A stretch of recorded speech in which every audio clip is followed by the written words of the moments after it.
Je n'oublie aucun de tes bienfaits, éternel mon Dieu. Et mon âme bénit ton nom en tout temps et en tout lieu. Alléluia. Si tu connais ce chant, tu vas élever la voix, tu vas chanter et tu vas bénir le nom de l'Éternel. Alléluia. Mon âme bénit l'Éternel.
mon âme, bénis l'Éternel. Éternel, mon âme soupira après toi. Mon âme soupira après toi comme la biche soupire après des courants d'eau.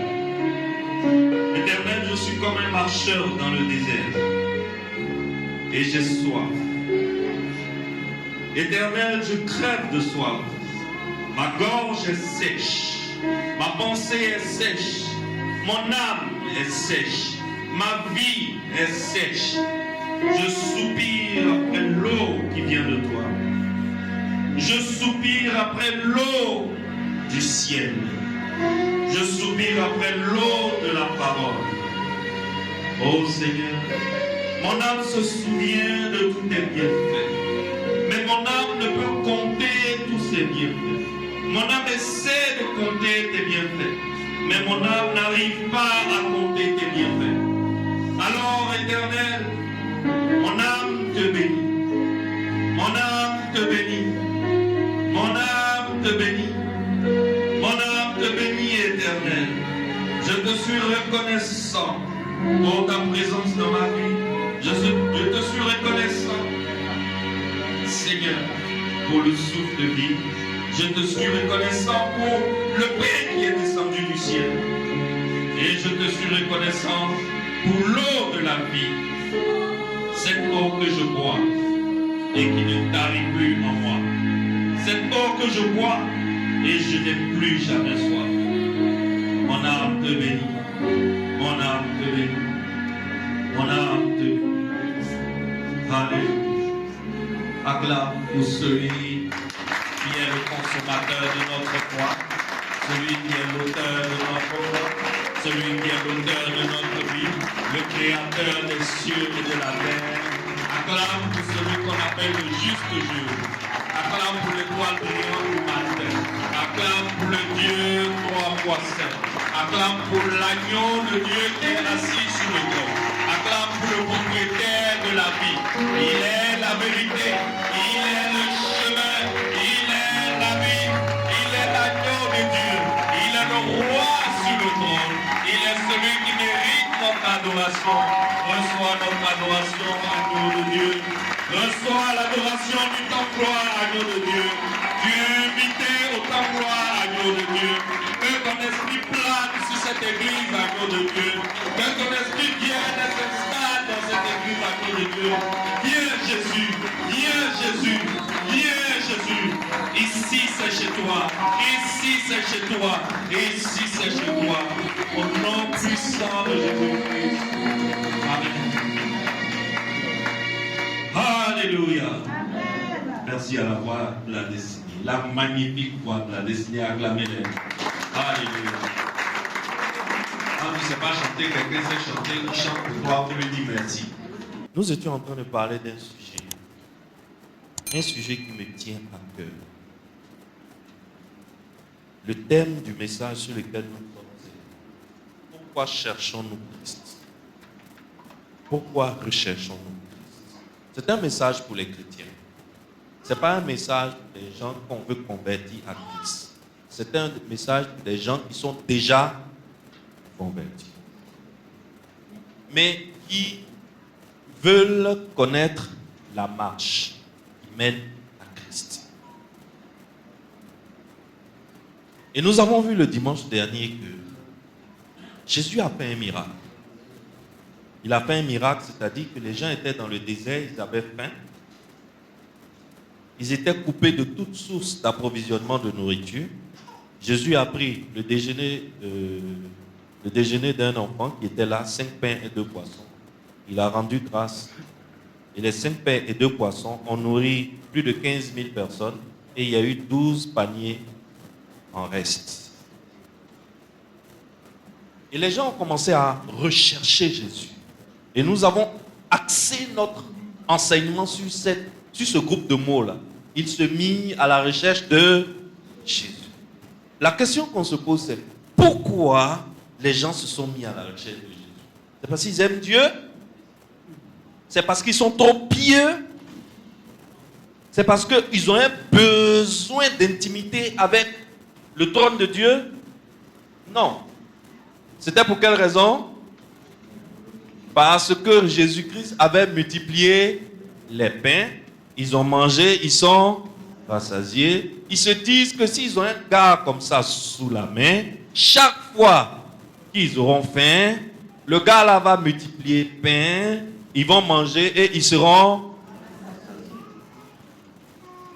Voici un gars, quand les femmes sont stériles, il leur impose les mains, elles font enfant. Voici un gars, quand il y a des gens qui sont paralysés, ça fait 38 ans, il le regarde et puis il lui dit, lève-toi, prends ton lit, marche. Le gars se lève, il prend son lit, marche. Mais si on a un gars comme ça, on n'a plus besoin des hôpitaux. Alors, la foule fait quoi? La foule se met à la recherche de Jésus-Christ. En fait, qui cherche-t-il? Il cherche Jésus-Christ ou bien il cherche le faiseur de miracles? Il cherche le faiseur de miracles. Il cherche le faiseur de miracles. Il y a un problème ou bien il n'y a pas un problème?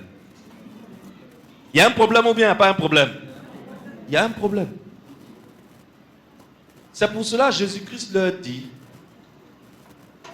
moi, je suis le pain de vie qui est descendu du ciel. Ils disent non, il y a un problème. Tu ne peux pas être le pain. Parce que c'est Moïse qui fait descendre le pain du ciel. Nos parents étaient dans le désert, ils avaient faim. Alors Moïse a fait descendre le pain du ciel qu'on appelle la manne. Et Jésus va leur dire, en réalité,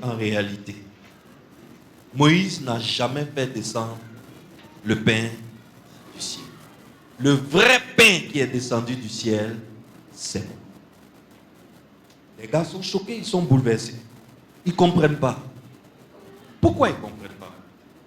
Je vous avais montré la dernière fois l'image de l'iceberg. Si on a toujours l'image de l'iceberg, on peut encore le mettre au tableau. Parce que c'est une image qui nous définit notre relation à Christ. C'est comme ça que nous entretenons nos relations avec Christ. Jésus-Christ multiplie des pains. Pourquoi Jésus-Christ multiplie des pains? Voilà la question qu'il faut se poser. L'homme ne se pose pas la question pourquoi Jésus-Christ multiplie des pains. L'homme est satisfait parce que des pains ont été multipliés. Jésus-Christ multiplie des pains parce qu'il veut attirer l'attention de la foule sur le phénomène de la faim.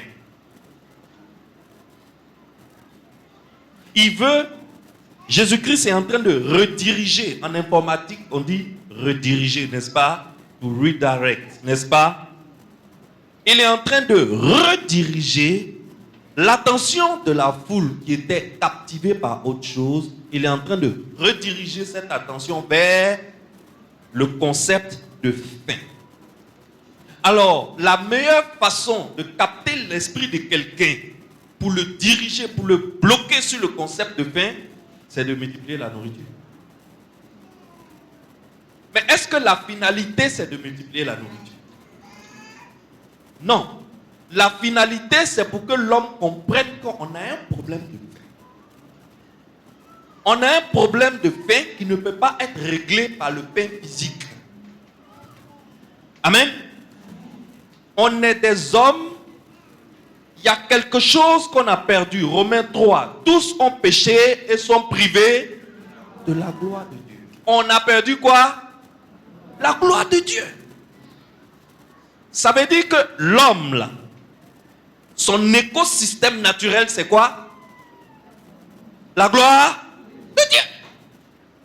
Ce dans quoi l'homme doit évoluer pour avoir la vraie vie, c'est quoi? La gloire de Dieu.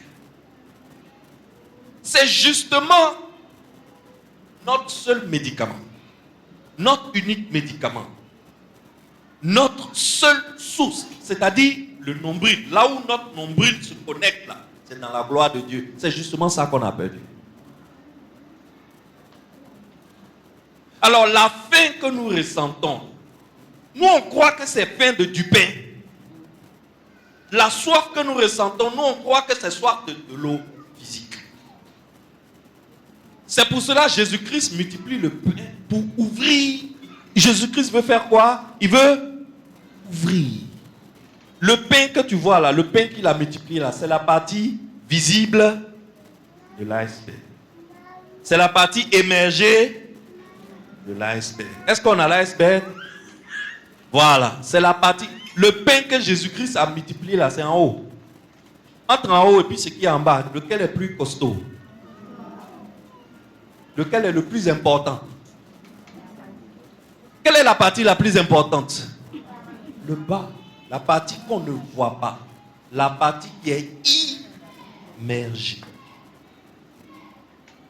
Alors Jésus-Christ fabrique, il multiplie du pain. Tu vois le pain, tu manges le pain, tu es rassasié, tu es content. Tu t'en vas le chercher, tu veux le faire roi. Il te dit, pourquoi tu me cherches?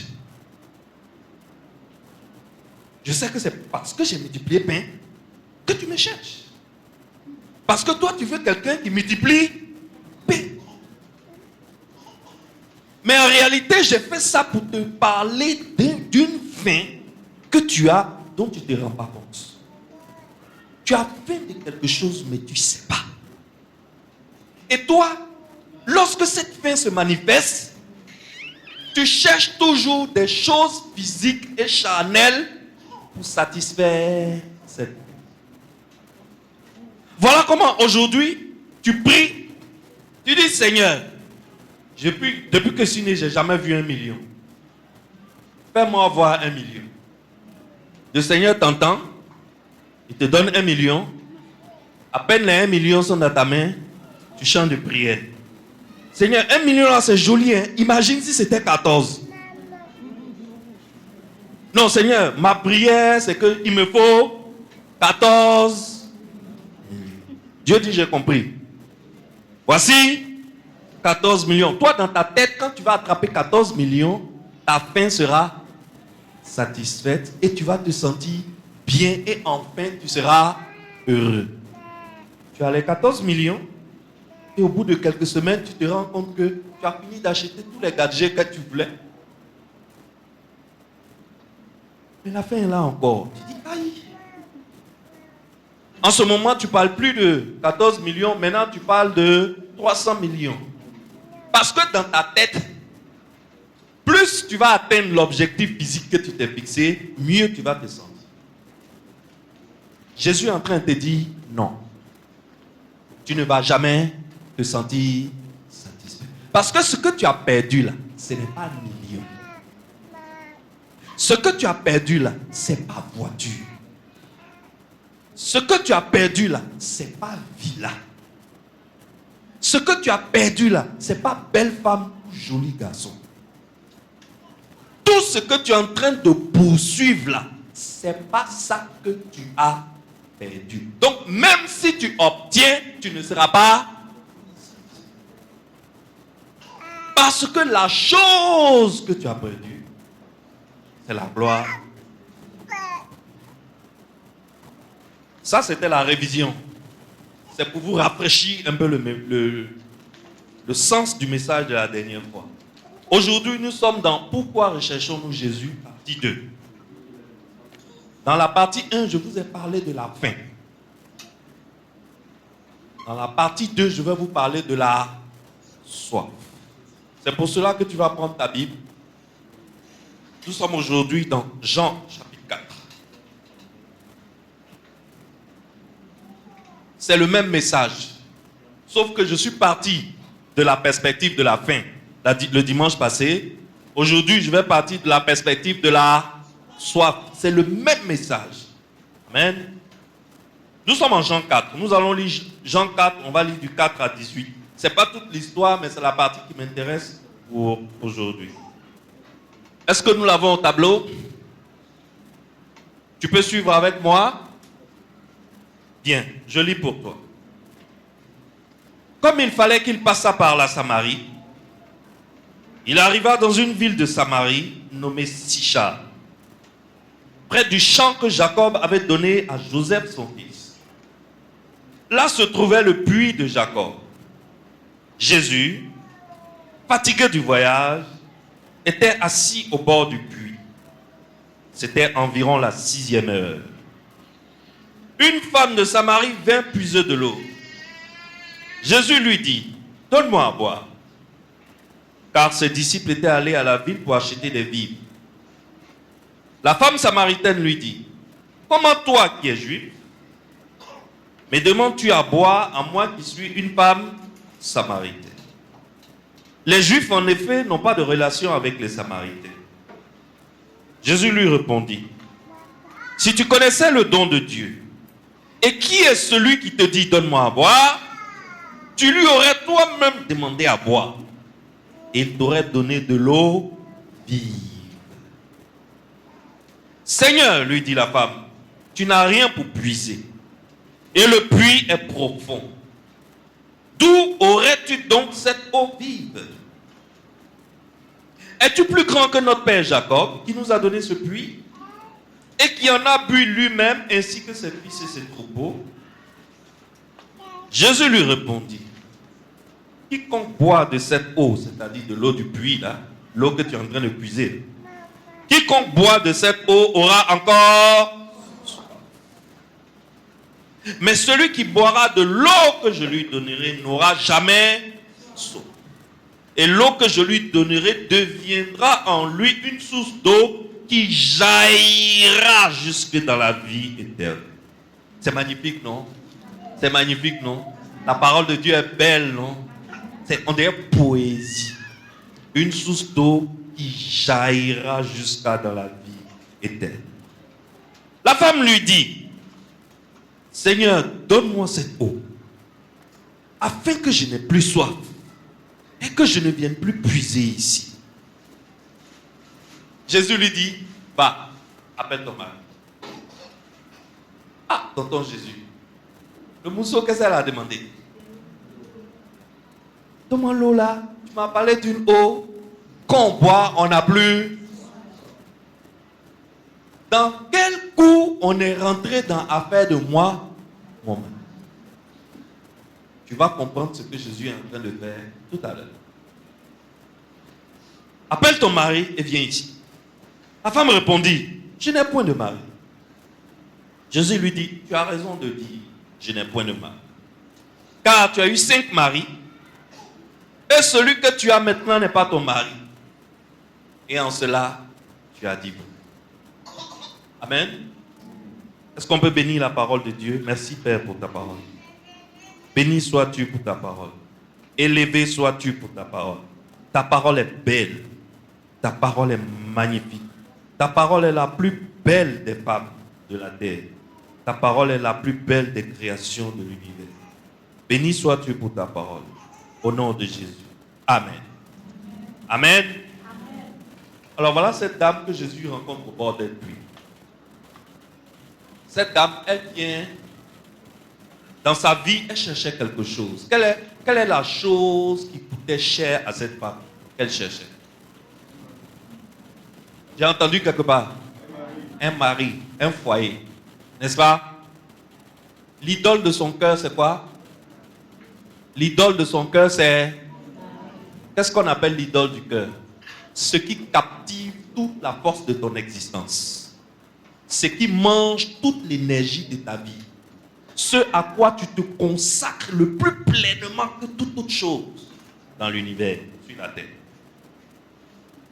Et cette femme-là avait une idole. Son idole, c'était un mari, un foyer. Elle voulait à tout prix un foyer. Sinon, quand tu essaies une fois, c'est bizarre. 2 fois, c'est bizarre. Tu fais quoi? Tu dis, ah, mariage, là, c'est pour les autres, c'est pas pour moi. Les autres n'ont qu'à se... Mais cette femme, elle était à son quatrième échec dans le mariage. Elle était à son 5e échec de mariage. Et elle était en train de tester un 6e homme. Donc Jésus veut lui faire comprendre que même si elle rentre dans ce 6e mariage, qu'est-ce qui va se passer? Elle ne sera pas satisfaite. Le problème qu'elle a ne sera pas réglé. C'est pour cela que Jésus lui dit, Mais si tu bois de mon eau, autrement dit, femme, si tu me maries, moi, parce que le besoin de la femme, c'était un mari, n'est-ce pas? Alors, si tu me maries, moi, ce que tu cherches là, ça sera réglé. Tu sais, quand on dit la femme là a eu 5 maris, essaie d'imaginer son niveau d'insatisfaction. Je ne sais pas si tu imagines un peu. Dans la vie, si tu ne manges pas le vrai pain de vie qui est Jésus-Christ, tu seras toujours insatisfait. Cette femme, elle était une insatisfaite chronique, comme nous tous. Comme voilà une femme, quand tu l'entends parler avec Jésus, tu sens que c'est une croyante, n'est-ce pas? Elle dit, nos pères adoraient, nous on adore aujourd'hui. Ça veut dire que c'est une femme qui a Dieu dans sa vie, n'est-ce pas? C'est pas une, ce que nous on appelle païen. C'est pas une païenne. Elle a Dieu dans sa vie. Quand elle veut faire quelque chose, elle demande à Dieu. N'est-ce pas? Alors, cette femme, elle a dû prier. Seigneur, je t'en supplie, accorde-moi un mari. C'est pas comme ça on prie les mousseaux là. Les mousseaux qui sont là. Voici madame, elle, Dieu vient de l'exaucer. Madame là-bas, elle, Dieu vient de l'exaucer. Ça sera ton cas. Dis-moi amen. Tu es ici, ma fille, Estelle. Dieu te donne un mari. Dis-moi amen bien. Hein, Dieu va t'exaucer ce matin. N'est-ce pas? La dame, elle a dû prier. Seigneur, accorde-moi un mari. Dieu lui a donné un mari. Suis-moi bien. Seigneur, donne-moi un mari. Dieu lui a donné un mari. Mais il se trouve que le gars, il est violent. Il la battra normalement. Il la boxe même, on dirait son ami garçon. Elle va voir le pasteur. Elle dit, pasteur, vrai là. Cette fois-ci là, il a failli casser mon œil. Moi, je ne dure pas dans mauvais rêve. Moi, je ne peux plus. Je vais le quitter. Et elle le quitte. Premier divorce. Donc maintenant, elle va chercher un deuxième mari, n'est-ce pas? Elle se remet à prier. Oh Père, toi qui règnes au plus haut des cieux, accorde-moi un mari. Mais cette fois-ci, donne-moi un mari qui ne boxe pas sa femme. C'est pas comme ça qu'elle va faire. Parce que son expérience, elle a cherché mari jusqu'à... Elle a eu mari, mais le gars, il est violent. Donc, quand elle va prier cette fois-ci, elle va intégrer la violence dans sa prière. Parce qu'elle va se dire, je lui ai demandé mari, il m'a donné mari, mais je ne lui avais pas dit que je voulais un mari qui ne boxe pas les gens. Donc, maintenant, quand elle va prier, elle va dire, Seigneur, donne-moi un mari qui ne boxe pas. D'accord? Le Père qui est au ciel, là, lui, il n'est pas compliqué. Dieu lui envoie un mari. Et le gars, il ne boxe pas les gens. Mais le problème du monsieur, c'est qu'il boit comme un trou. Cette fois-ci, elle a un mari qui ne la chicote, qui ne la boxe pas. Elle n'a pas des bleus sur le visage, des bleus sur le corps. Mais le tonton lui fait quoi? Il boit comme une éponge. Donc, quand il boit, il est daille, il est saoulé. Quand il est brûlé, il est couché dans les caniveaux du quartier. Il pisse sur lui. Et on vient la chercher à la maison. Tanti, va chercher ta chose là. Il est couché dans le caniveau là-bas, va le chercher. Et elle fait quoi? Elle s'en va le chercher. Elle le ramène à la maison. Elle le lave. Quand il sort de son daïko, il n'a pas de problème. C'est l'homme le plus saint de la terre. Si elle veut, elle peut l'insulter avec tous les mots de la terre, toutes les injures, mais il ne boxe. C'est pas ce que tu as demandé. C'est ce que tu as demandé. Il boxe, il frappe, mais il boit beaucoup. Elle dit, ah, Seigneur, moi je ne peux plus supporter un gars qu'on va chercher dans les caniveaux tous les jours.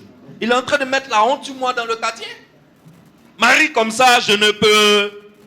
Moi je vais le quitter. Alors, elle le quitte. Deuxième divorce. Elle se remet à prier. Seigneur, cette fois-ci, donne-moi un homme qui fait quoi? Qui ne boxe pas, mais qui ne boit pas. Parce qu'elle s'est rappelée qu'elle avait oublié le côté qu'un homme peut être gentil, mais il boit. Donc, elle va intégrer le facteur boire dans sa prière. Donne-moi un homme qui ne frappe pas, qui ne boit pas. Dieu dit, j'ai entendu ma fille. Moi, je n'ai pas de problème. Pam, Dieu lui donne un troisième mari. Lui là, il ne frappe pas, il ne boit pas. Et puis il est chic, il s'habille bien, chemise près du corps, pantalon toujours bien dressé, chemise qui brille, chaussures bien neuves, bien brillantes. Il a les parfums dernier cri. Quand il passe comme ça, n'importe quelle femme, quand il passe, elle dit, hey, il est pas mal, hein, quel pain. Elle dit, oh Seigneur, cette fois-ci j'ai décroché le jack. Voici un homme qui boxe pas, qui boit pas, et en plus il sent bon. Il s'habille bien. Ses chaussures sont bien cirées. En plus, il a plein d'argent. Quelle femme qui n'aime pas garçon qui a plein d'argent? Ça facilite la vie. Il y a des prières, tu ne fais plus. Il y a des jeûnes, tu ne prends plus. L'argent est là pour exaucer certaines prières. Il y a des jeunes, on fait ici, actuellement en train de chercher piano. On dit piano là coûte 1 100 000. Écoute, s'il y a l'argent là, tu crois qu'on va faire? On prend tant de prières pour piano. Elle dit, cette fois-ci, j'ai décroché le... Mais au bout d'un moment dans le quartier, quand elle passe, elle entend les murmures de façon dans son dos. Quand elle se retourne, elle voit que les petites filles du quartier sourient un peu trop avec elle. Et puis, ce n'est pas les petites filles, c'est vraies petites filles, 12 ans, 13 ans, 14 ans. Les minettes, les bébés au lait. C'est maintenant, les petites choses commencent à germer. Mais quand les petites filles croisent son regard, Tati.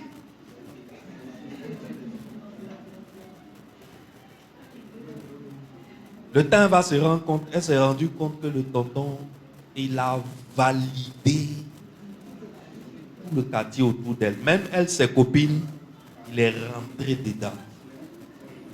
Ses copines sont avec elle comme ça, mais tonton a... Ah, Seigneur, c'est quoi ça? Mais c'est quelle vie ça? Mais ça, c'est la honte. Mon pain se trouve sur la place publique. Tout le monde a mangé mon pain. Tout le monde a croqué mon pain. Bon, quand on dit pain, c'est en ivoirien. Hein? En ivoirien, mon pain, ça veut dire mon chéri. Parce qu'on est dans l'enseignement, on est en train de parler du pain de vie. Il ne faut pas confondre.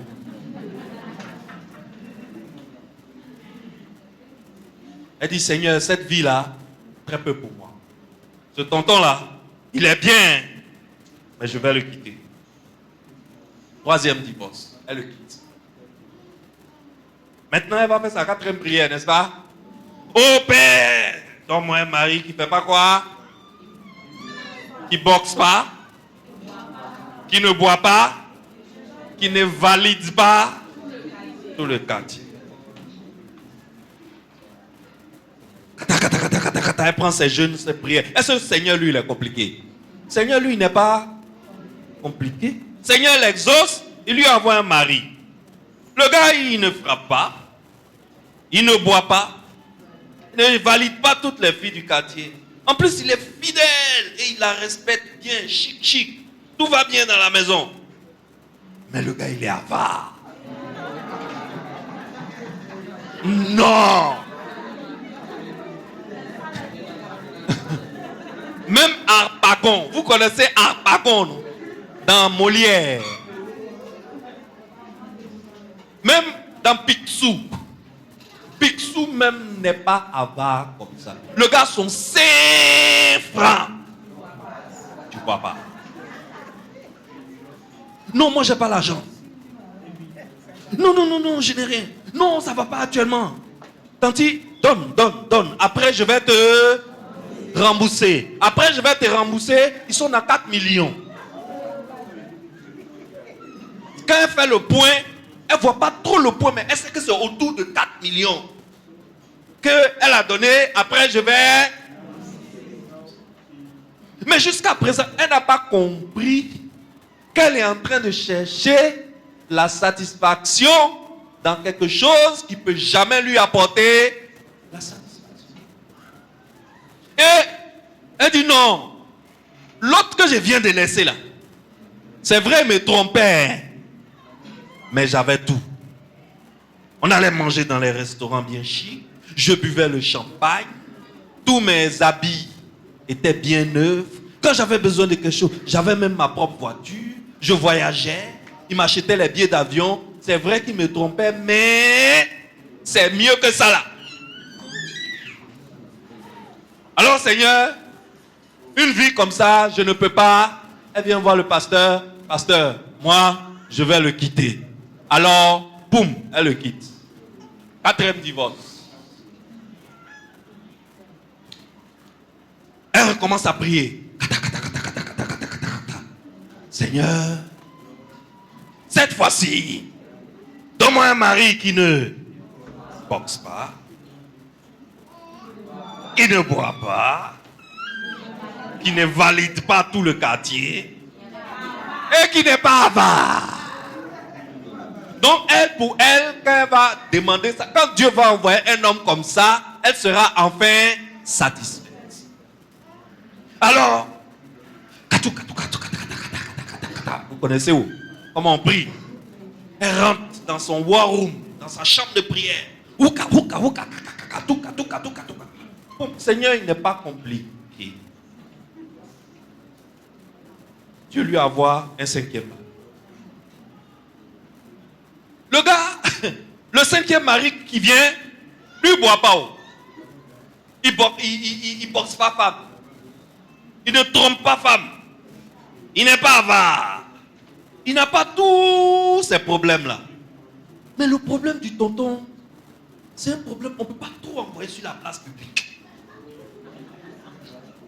Le tonton, non seulement il a kikinette. Vous connaissez kikinette, non? En ivoirien. C'est-à-dire que son sexe est minuscule. Non, je dis ça à cause de ceux qui nous écoutent sur Internet. Sinon, en ivoirien, on a tout compris. Je n'ai pas dit mon mot là par hasard. J'ai bien choisi mon mot. Il a un petit quelque chose. Et puis, ce petit quelque chose, elle doit barrer pendant 45 minutes pour que ça se lève.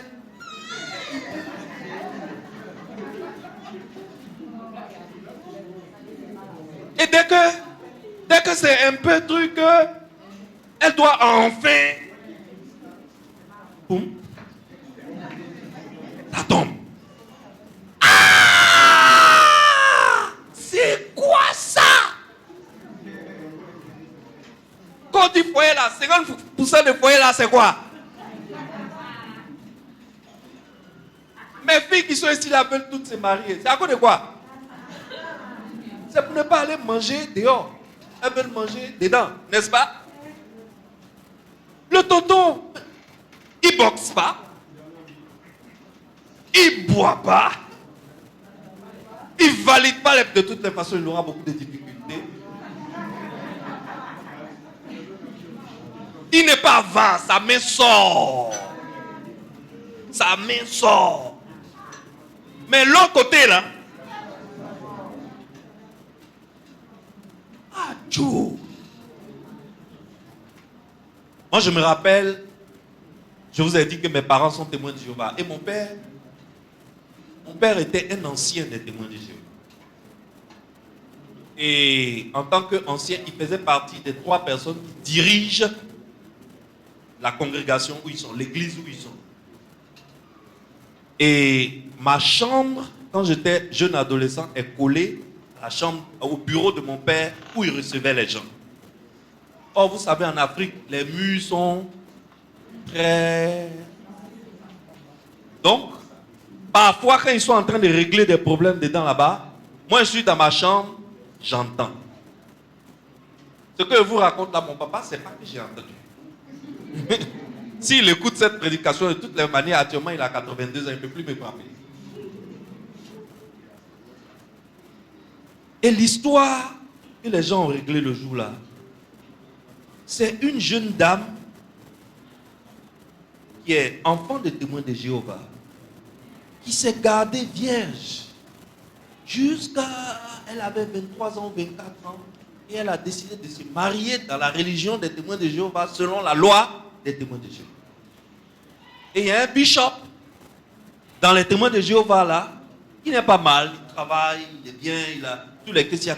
On a fait mariage, tout est propre. L'histoire là, l'affaire là se passait peut-être 6 à 7 mois après le mariage. Donc, l'histoire c'est que le tonton là, il vend bonbon glacé. Donc la sœur dit, je ne peux pas m'être préservé. Préserver ma jeunesse et ma fraîcheur. Réserver ça pour mon mari. Avec l'espoir qu'arriver là-bas, enfin, je vais déguster la vie. Et puis je tombe sur un gars. Le premier jour quand on est parti, il m'a dit que c'est le stress du mariage. J'ai dit, il n'y a pas de problème, ça peut arriver. Deuxième jour, il dit non, il faut laisser, il s'en va en mission, il a un truc. Jeune femme fraîche, hein, il s'en va en mission, il revient. Il est revenu, elle disait à mon papa, chaque fois il y a quelque chose qui sort. Jusqu'au moment où ils sont arrivés au niveau où maintenant ils ont commencé à chercher des médicaments ensemble. Mais malgré tous les médicaments, les atotéo, les thés et les cafés aphrodisiaques des Malaisiens là-haut, c'est compliqué. C'est compliqué. Donc elle était venue pour dire aux anciens que elle, si c'est pour l'exclure des témoins de Jéhovah, c'est que cette année-là, on va l'exclure. Parce que où elle est là, elle a besoin de maïs.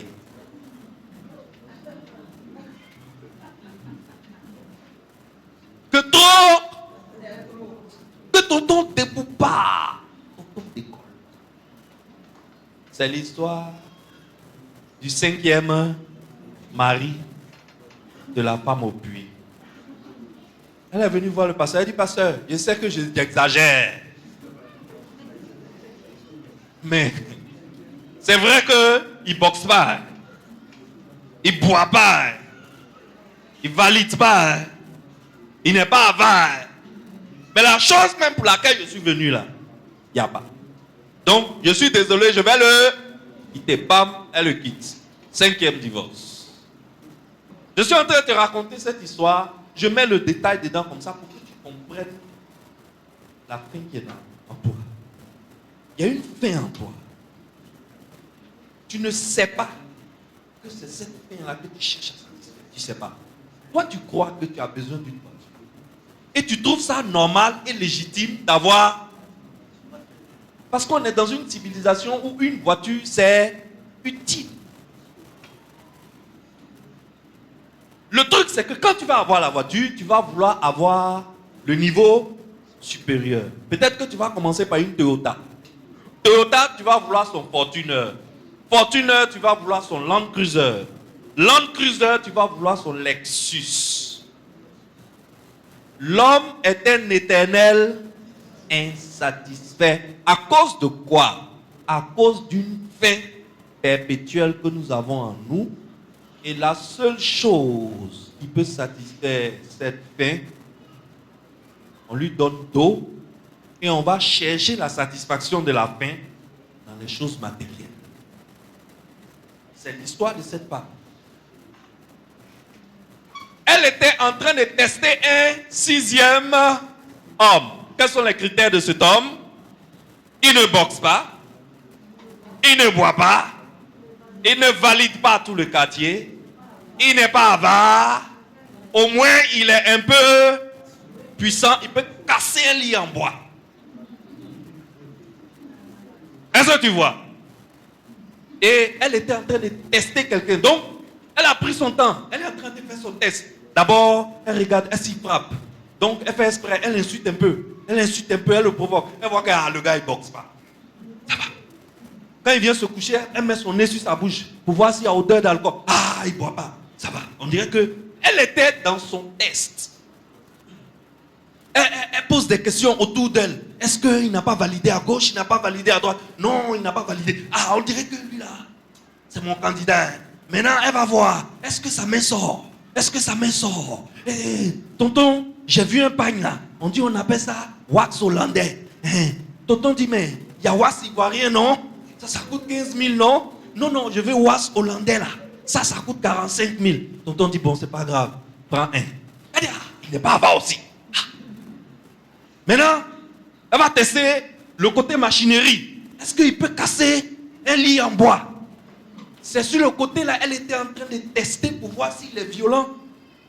Bon, violent ou tu sais. Et elle rencontre Jésus au puits. Et Jésus lui dit, femme, même le 6e que tu es en train de tester,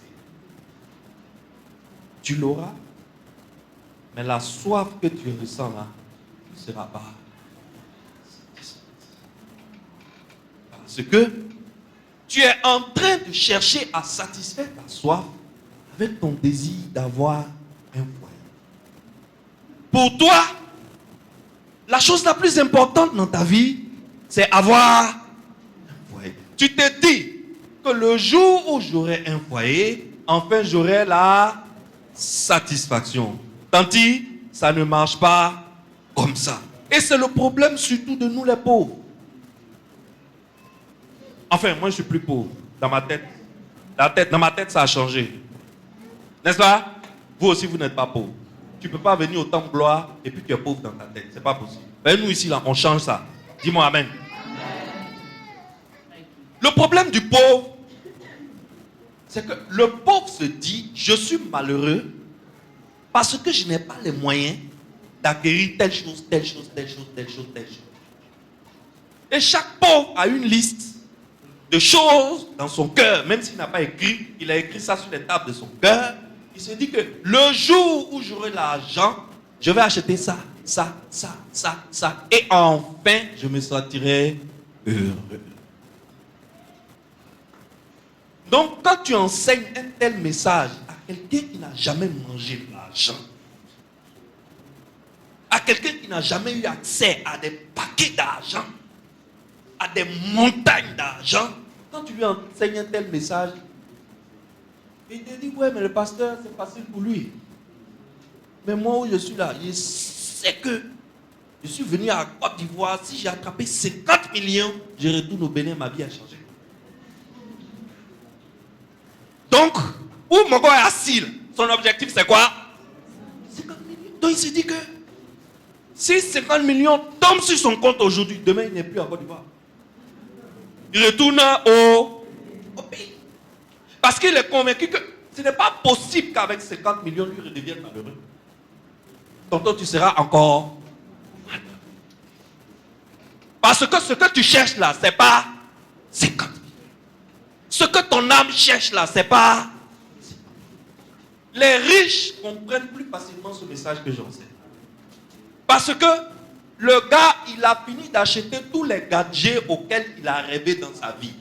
Il a même acheté des gadgets qui dépassent ceux auxquels il a rêvé. Mais malgré ça, malgré qu'il est au bord de son yacht, il a un yacht qui coûte 28 millions de dollars, c'est-à-dire le prix d'un avion. Il est dessus, il est sur la mer, en train de boire les champagnes les plus chers, les veuves Clicquot.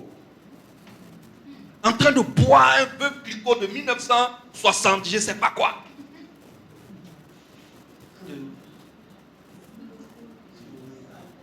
Il est sur le yacht. Chez les milliardaires, il s'habille en blanc. Il a son truc blanc, sa petite culotte blanche, sa chemise en lin d'alpaga. Alpaga. Tu sais, c'est les tissus, il fait froid en bas. On n'a pas chaud. Il est dans son lin d'alpaga. Et puis, sur ses pieds, il a des sandales Zara. Tu vois, non? Il ne force pas. L'argent est déjà là. C'est-à-dire. Et puis, il est en train de quitter, je ne sais pas moi, le Belize. C'est les destinations touristiques. Ça, c'est ceux qui ont l'argent, c'est eux qui connaissent les coins comme ça. Il est en train de quitter le Belize. Il est en train de se diriger vers l'île de Majorque. Une deuxième destination touristique. Sur son agenda de l'année, il va aller quelque part vers les Balkans. Tu vois, non, les Balkans. Le nom même te plaît. C'est tout. Il a fini de faire tout ça. Quand il descend de son yacht, c'est une Rolls-Royce Panto qui vient l'accueillir. Tous les gadgets auxquels un homme peut penser, lui, il a acheté. Maintenant, il ne pense plus à yacht, il ne pense plus à Rolls-Royce, il ne pense plus à habits, manger, tout ça. Lui, il pense à comment on peut aller faire tourisme sur Mars. C'est la Lune même, c'est rien. Lui veut aller sur Mars.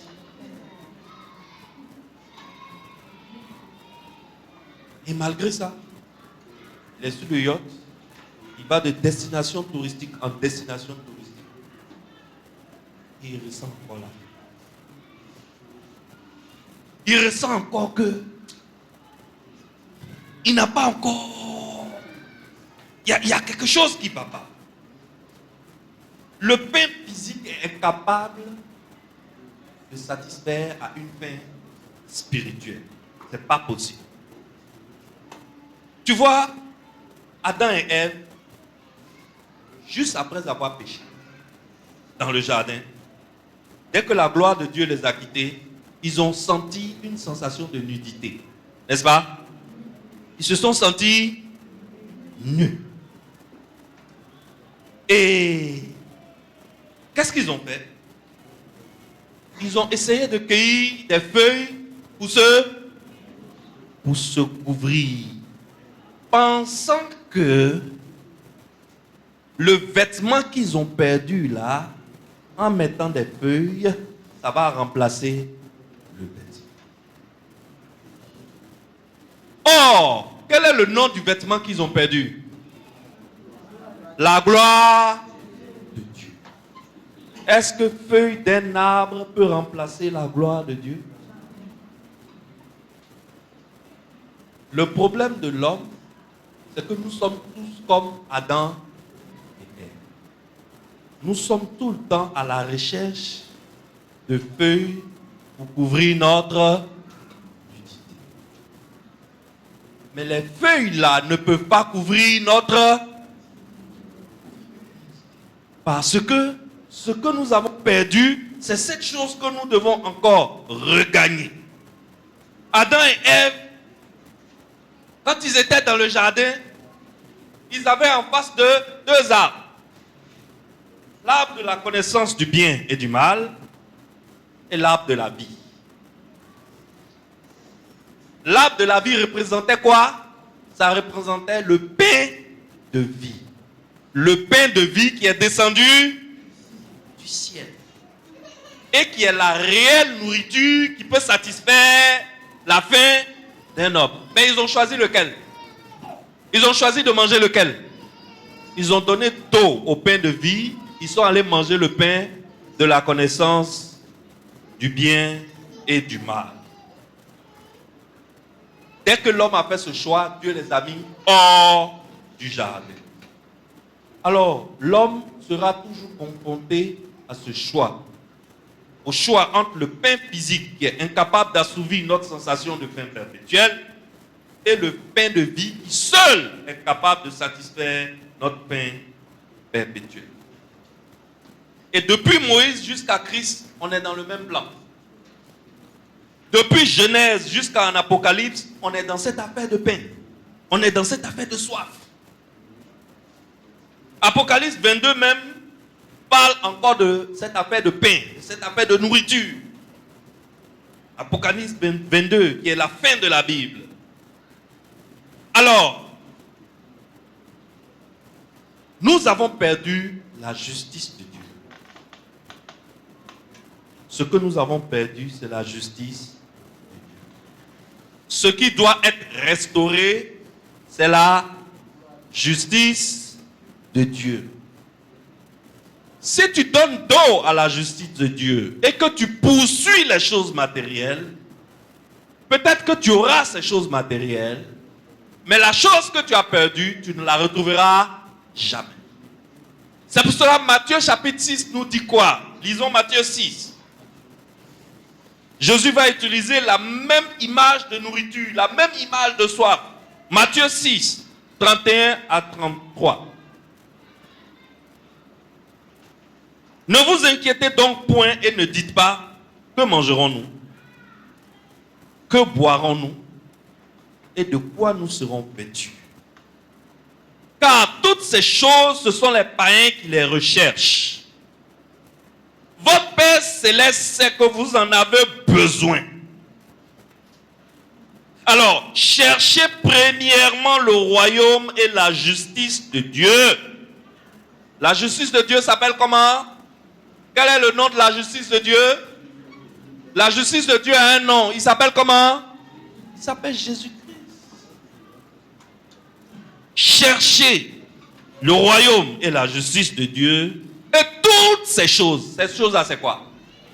Ces choses-là, c'est quoi? C'est foyer, c'est l'argent, c'est joli garçon, jolie femme, aller faire du tourisme à Belize, acheter un jet privé, se construire un petit château dans son village. Toutes ces choses-là, ça sera fait quoi? Vous seront donnés.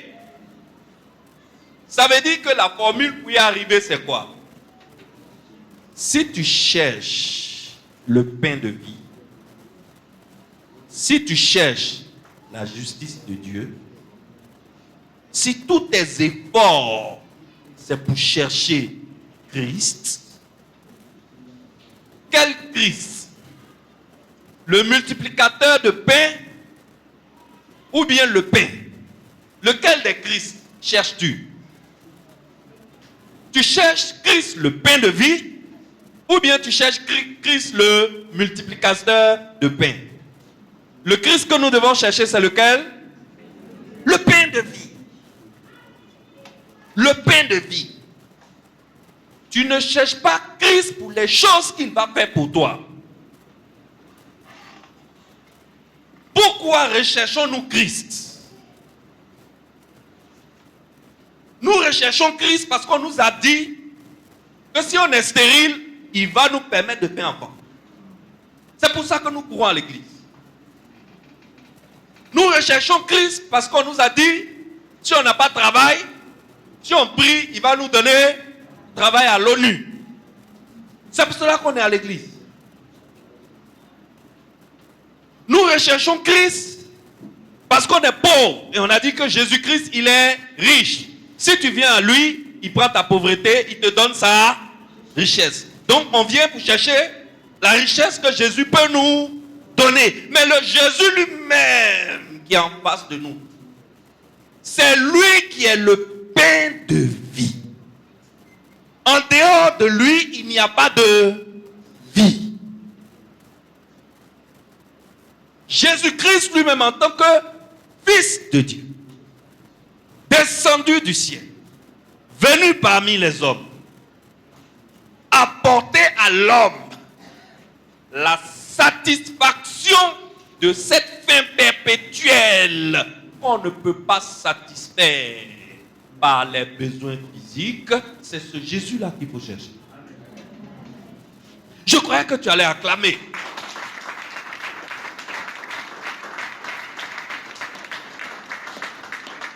Cherchez premièrement le royaume de Dieu et sa justice. Parce que c'est ça qui est la solution à votre réel besoin.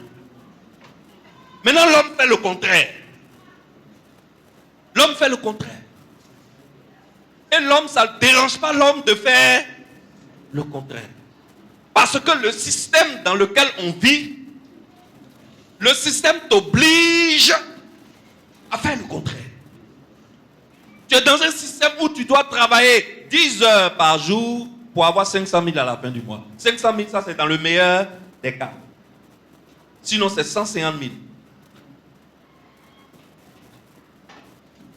Alors, sur les 168 heures de la semaine, c'est-à-dire 24 heures fois 7, on a 3 heures à passer assis devant Christ. Les 165 heures là, on s'en va casser caillou à Abidjan. On s'en va chercher les besoins physiques. On s'en va travailler pour avoir quoi? Pour avoir l'argent. Pourquoi on cherche l'argent? Parce que l'argent va nous permettre de payer habits. Ça va nous permettre de payer maison. Ça va nous permettre d'acheter voiture. Ça va nous permettre de draguer la plus belle go de notre vie. Parce que les mousseaux, si tu n'as rien, tu ne ressembles à rien. Tes chances sont diminuées de 3 quarts. Or, quand tu as beaucoup, ça peut aller. Donc, tu fais ton calcul, tu dis, Joe, attends, chercher mon l'argent. Si j'ai mon l'argent, je peux avoir la femme que je veux. Je peux payer la voiture que je cherche. Et le système nous oblige, nous contraint de ne pas chercher le royaume de Dieu et sa justice, mais d'aller chercher les choses que le royaume de Dieu veut nous donner. Est-ce que vous ne sentez pas une arnaque dans l'affaire? Quelque chose qu'en temps normal, on doit me donner.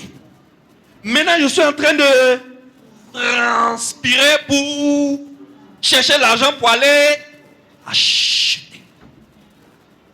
Et c'est dans ça qu'on se retrouve tous coincés. C'est pour cela que Jésus nous parle. C'est pour cela que Jésus a multiplié les pains, pour ouvrir notre compréhension.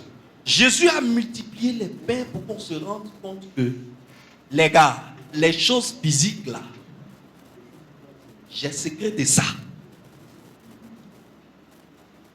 Pain, vous achetez d'habitude, moi j'ai multiplié, sur place. La Rolls-Royce que toi aussi tu veux démarrer une fois dans ta vie avant de mourir. On dit Rolls-Royce. Le nom même est doux. Rolls-Royce. Donc moi aussi, je dois être le premier dans ma famille à démarrer Rolls-Royce. Ça là, Jésus dit, moi il y a un secret de ça, je donne ça cadeau. Ça là, je donne ça cadeau. Mais je donne à qui? À celui qui cherche le royaume de Dieu et sa justice, c'est-à-dire moi.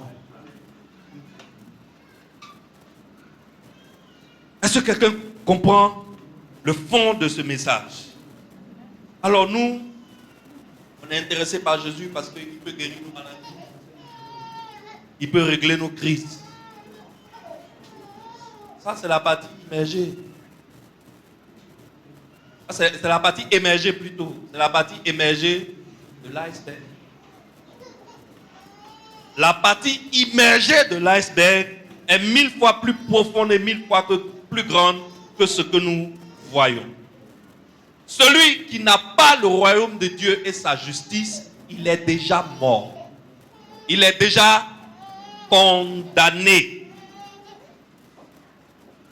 c'est celui qui a le royaume de Dieu et sa justice qui passe de la mort à la vie.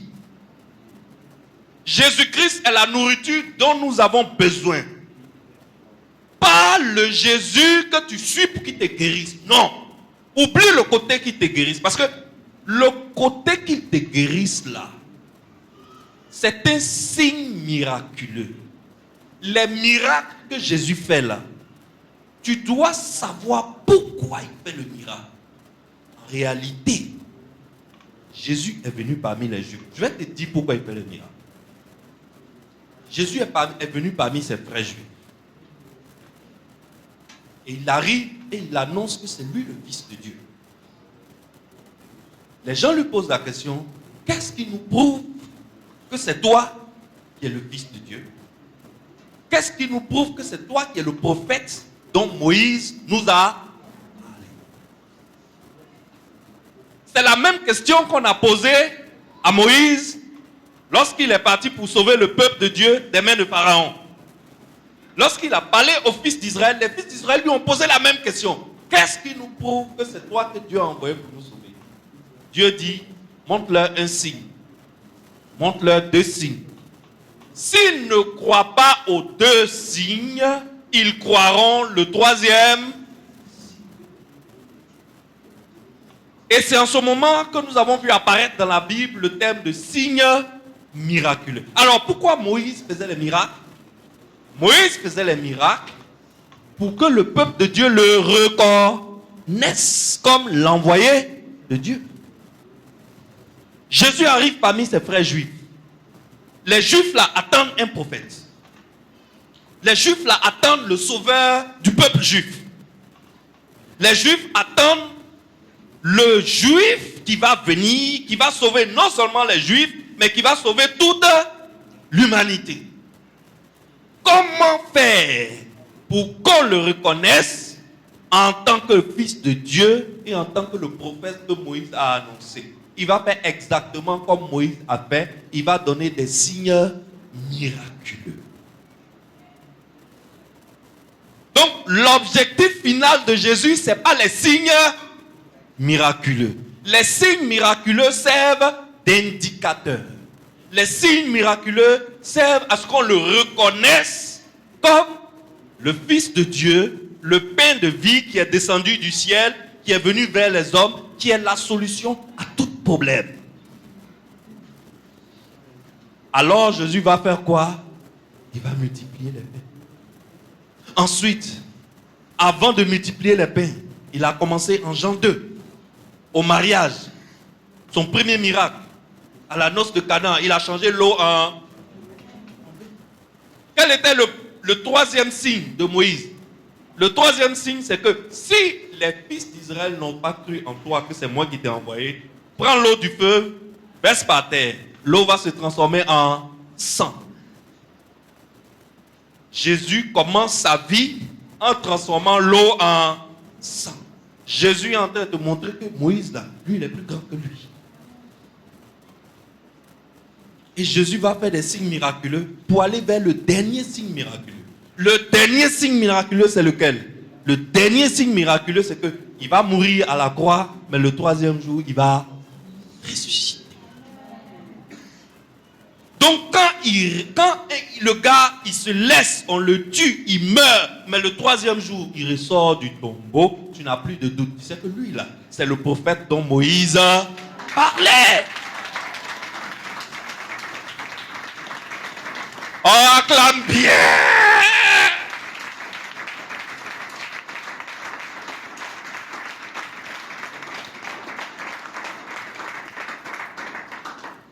Alors toi et moi, là, on est ici à cause de quoi? Des signes miraculeux qu'on recherche.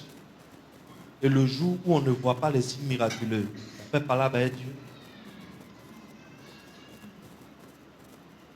On fait palabre avec Dieu. Parce que on estime que j'ai gardé ma virginité. Je me suis gardé. À cause de la parole de Dieu. Je ne cherche pas garçon. Quand garçon me cherche, je le chasse. Matin, toujours attaché. Il ne porte pas boucle d'oreille. Il ne met pas pantalon parce que c'est péché. La femme ne doit pas porter pantalon. En retour, Dieu doit me protéger. Je ne dois pas faire accident. Si je cherche mari, il doit gagner. S'il y a besoin d'argent que je prie, il doit avoir. Si mon fils est malade, que je lui impose les mains, il doit guérir. Etc. Et le jour où on n'a pas obtenu ça, on rentre en ramba avec Dieu. Et certains même quittent l'église. Quand tu leur poses la question, ils disent, votre Jésus là, il est méchant. Pourquoi?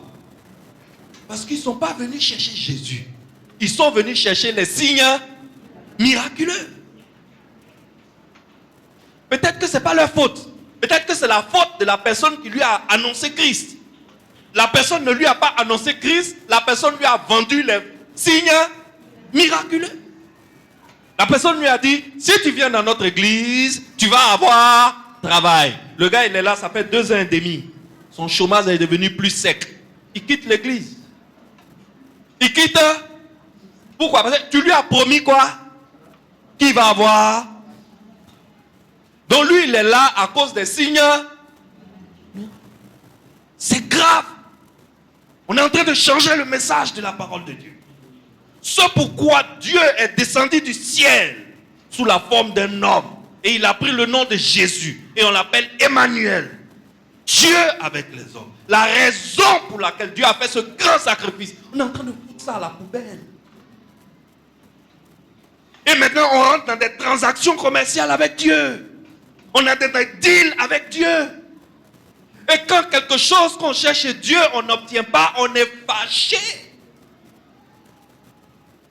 Alors que Dieu te dit, je suis venu pour t'apporter la seule nourriture qui satisfait à la faim de justice des hommes. L'homme a faim de justice, pas de n'importe quelle justice. La justice dont l'homme a faim, c'est la justice de Dieu. Et c'est ça qui crie en nous.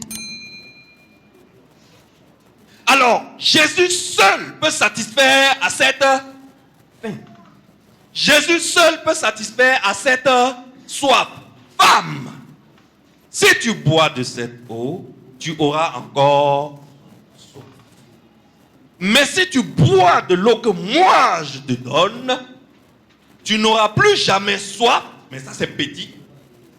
Mieux, des fleuves d'eau vive jailliront de toi de maintenant jusque dans la vie éternelle.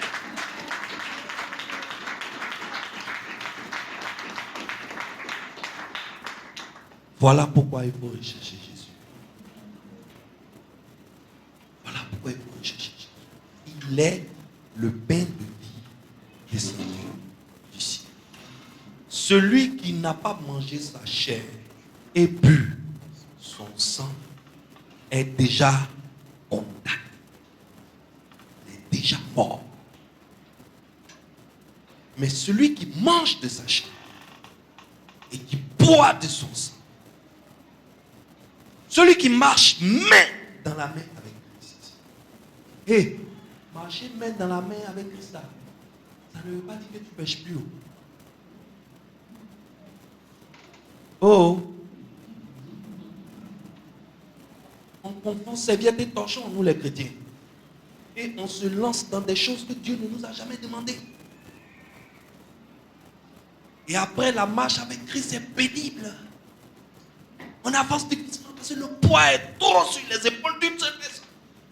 Lui seul, on lui demande une chose, en même temps, on lui demande le contraire de la chose. Et on a rempli nos églises de lois humaines. On ne fait pas ci, on ne fait pas ça, on ne fait pas ci, on ne fait pas ça, on fait pas. La seule chose qui reste à la pauvre personne, c'est de boire un verre d'eau tous les vendredis soirs. C'est la seule chose qui est autorisée. C'est la seule chose qui est autorisée. Tout est interdit. Il s'agit de Christ. La nourriture, c'est... La solution, c'est... Arrêtons de chercher Christ à cause des signes miraculeux. Les signes miraculeux, c'est pour qu'on le reconnaisse. Nous, on l'a déjà reconnu. Attrapons-le. Que Dieu vous bénisse.